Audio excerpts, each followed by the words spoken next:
Un día como hoy, pero de hace 50 años, corrió la señal de alarma entre los habitantes de la isla Santa Catalina, en los Estados Unidos. Los primeros informes indicaban que miembros del ejército mexicano habían desembarcado furtivamente en sus costas y, sin que nadie se diera cuenta, la habían tomado. Una bandera mexicana desplegada en lo alto de la isla, así como la presencia de algunos hombres uniformados distribuidos en formación militar, parecían reforzar esa hipótesis. Según el periódico Los Angeles Times, una secretaria de la administración de la isla afirmó: "Estamos siendo invadidos, soldados mexicanos reclaman este territorio". El día era 30 de agosto de 1972, justo hace 50 años, un día que pasó a la historia de Santa Catalina. ¿Qué ocurrió en aquella ocasión? La policía de Santa Catalina se desplegó rápidamente hasta la ubicación donde se encontraban los supuestos soldados mexicanos, aunque una vez ahí, se percataron de dos cosas. La primera era que no se trataba de miembros del ejército del vecino del sur, y la segunda que tampoco estaban armados. Pero entonces, ¿quiénes eran? En realidad se trataba de miembros del grupo conocido como Boinas Cafés, un movimiento por los derechos civiles de los latinos en Estados Unidos, conformado en su inmensa mayoría por mexicoestadounidenses radicados en Los Ángeles, o como ellos mismos se definían, chicanos. Para entonces, los chicanos tenían una escolaridad promedio de entre tercero y cuarto de primaria, después de los cuales debían abandonar los estudios para trabajar en empleos mal retribuidos, los que prácticamente los condenaban a una vida de carencias, por lo que los Boinas Cafés culpaban al sistema de que su vida tuviera que ser así, un sistema que parecía impedirles crecer en lugar de propiciar su desarrollo. El grupo se distinguía por usar una boina color café, que según ellos simbolizaba fuerza, unidad y resistencia contra la opresión. Su objetivo principal era hacer valer el plan espiritual de Aztlán, con el que pretendían tener voz y voto en aspectos en los que la comunidad latina normalmente estaba excluida, como era la representación política, el sistema de educación en las escuelas públicas, el sistema de seguridad policial y la migración. Los Boinas Cafés eran un grupo de activismo social que en su mejor faceta logró iniciar un programa de alimentación gratuita y cuidados médicos sin costo en el este de Los Ángeles, una región profundamente marcada por el abandono y la indiferencia de las autoridades en la década de los 60s y 70s del siglo pasado, aspectos que también propiciaron la aparición de otros grupos de protesta social, como el partido Panteras Negras. Así, los Boinas Cafés organizaron marchas pacíficas en Los Ángeles para ganar visibilidad, promover los derechos civiles de la minoría, hacer conciencia de las injusticias que sufrían y crear mejores condiciones de vida para los mexicoamericanos de California, por lo que, aunque se pudiera considerar que las protestas eran molestas, en general eran vistos como un grupo benigno y tranquilo.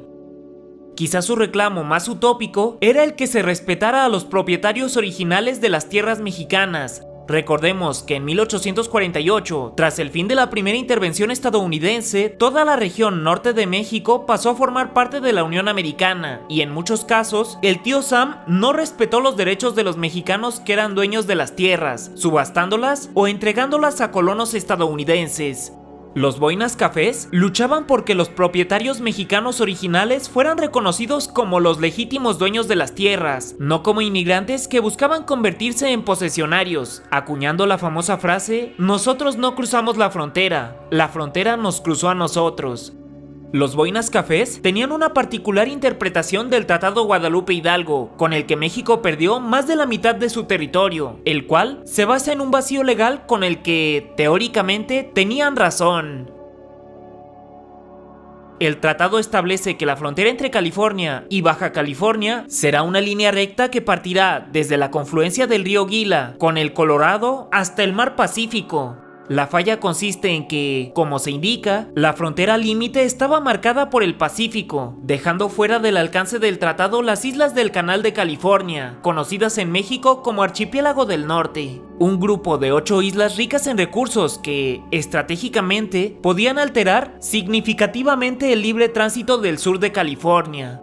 Este detalle no es nuevo, y de hecho tenemos un video de cuando México lo reclamó formalmente, por si te interesa conocer esta interesante historia.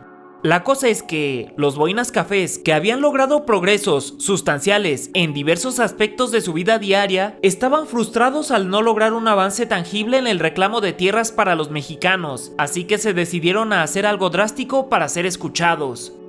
El 30 de agosto de 1972, un grupo de 25 hombres y una mujer volaron hacia la isla de Santa Catalina. Se instalaron en la cima de una colina donde izaron una bandera mexicana y establecieron el campo Tecolote. El líder de la expedición y fundador de los Boinas Cafés, David Sánchez, declaró: "Yo había leído un libro sobre el Tratado Guadalupe Hidalgo, con el que se puso fin a la guerra entre México y Estados Unidos en 1848, y ahí se extendían las fronteras de Estados Unidos solamente hasta la costa del Pacífico, lo que quiere decir que la isla no pertenece a Estados Unidos". Ninguno de los 26 personajes llevaba armas, además de que la reputación pacífica de los Boinas Cafés les ayudó para que el alcalde local, Raymond Riddle, ordenara a la policía y militares que los dejaran en paz siempre y cuando no se metieran con nadie. Y así fue. Lo extraño de la situación provocó que durante los siguientes días de la toma simbólica de la isla, Santa Catalina se convirtiera en algo así como en una atracción turística. Todos querían ver a los mexicanos que habían logrado tomar la isla sin realizar un solo disparo. Claro que, en realidad, ninguno de los participantes creía realmente que aquella isla fuera mexicana. Su propósito principal era visibilizar los problemas a los que estaba sometida la comunidad mexico-estadounidense en tierra continental. Después de 24 días, los 26 miembros de las Boinas Cafés fueron informadas que, legalmente, estaban violando una normativa para acampar en la isla y que, de no retirarse, serían arrestados, por lo que, habiendo logrado su objetivo mediático, todos subieron a una embarcación ya preparada y regresaron a Los Ángeles, no sin antes advertir que un día regresarían a tomar el resto de las islas. Tal augurio nunca ocurrió, ya que 2 meses después, en noviembre de 1972, la organización de los Boinas Cafés empezó a tener problemas internos y terminó por disolverse. Mientras que, durante los siguientes años, se celebraron varios acuerdos entre México y Estados Unidos, con los que definieron sus respectivos mares territoriales y su zona económica exclusiva, renunciando para siempre a reclamar cualquier otro territorio que no estuviera dentro de esos límites. Eso significa también que el Golfo de California es mexicano. Tenemos un video al respecto, por si lo dudas. Muchas gracias a Javier Eduardo Vázquez Prado por sugerir el presente video. Esperamos haber hecho un buen trabajo. Muchas gracias por formar parte de los Main Watchers. ¿Qué piensas al respecto?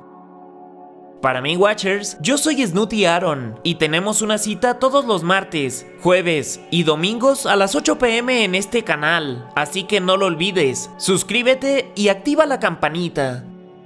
En esta sección donde pocos llegan, encontrarás todas las fuentes, créditos y referencias, por si gustas checar alguno. ¿Qué historia quieres que te cuente ahora?